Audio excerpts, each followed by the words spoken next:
सदर मुमलिकत और election commission में इत्तफाक। आम इंतखाबात 8 फरवरी 2024 को होंगे। इलेक्शन कमीशन और ऐवान सदर से एलामिया जारी। इंतखाबात की हतमी तारीख से आज सुप्रीम कोर्ट को आगाह किया जाएगा।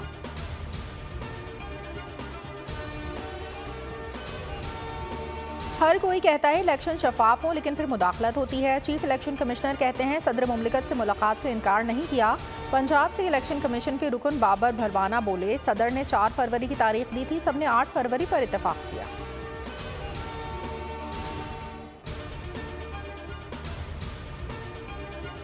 सुप्रीम कोर्ट का इलेक्शन कमीशन को सदर मुमलिकत से मुशावरत के बाद आम इंतखाबात की तारीख देने का हुक्म। 90 रोज़ में इंतखाबात से मुतालिक केस की समाअत। इलेक्शन कमीशन के वकील ने इंतखाबात के लिए 11 फरवरी की तारीख दी।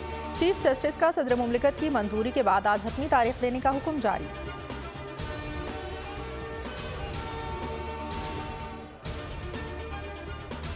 नवाज शरीफ से शहबाज शरीफ की मुलाकात, टिकटों की तकसीम, मंशूर कमेटी और पार्टी बयानिए पर गुफ्तगू। पीपल्स पार्टी समेत दीगर इत्तेहादियों के तहफ़्फ़ुज़ात दूर करने पर भी बातचीत। बलोचिस्तान अवामी पार्टी के रहनुमाओं की नून लीग में शमूलियत मुतवक्के, लीगी क़यादत की आमद की शर्त आयद।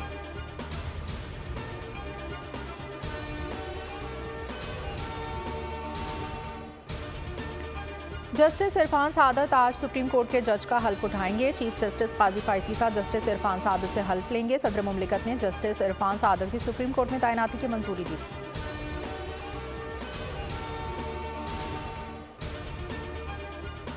गैर कानूनी मुकीम तारकीन वतन की वापसी के लिए मुल्कगीर ऑपरेशन। 2 नवंबर को 19,344 अफगान बाशिंदे वापस रवाना। मजमूई तौर पर 1,62,479 अफगान शहरी अपने मुल्क जा चुके।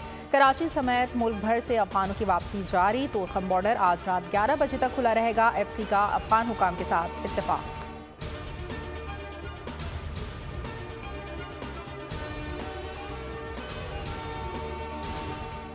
और जंगी मुजरिम इसराइल ने गजा को खून में नहला दिया। 27 रोज़ में 25,000 टन बारूद बरसा दिया। अब तक 9,000 से जायद फ़लस्तीनी शहीद हो चुके। 3,760 बच्चे शामिल। 24 घंटों में मजीद 285 शहादतें, 120 लापता। अक़वाम मुत्तहिदा के स्कूल पर बमबारी। रफ़ा क्रॉसिंग से गैर मुल्कियों का इनक़िलाब। 596 अफराद मिस्र में दाखिल।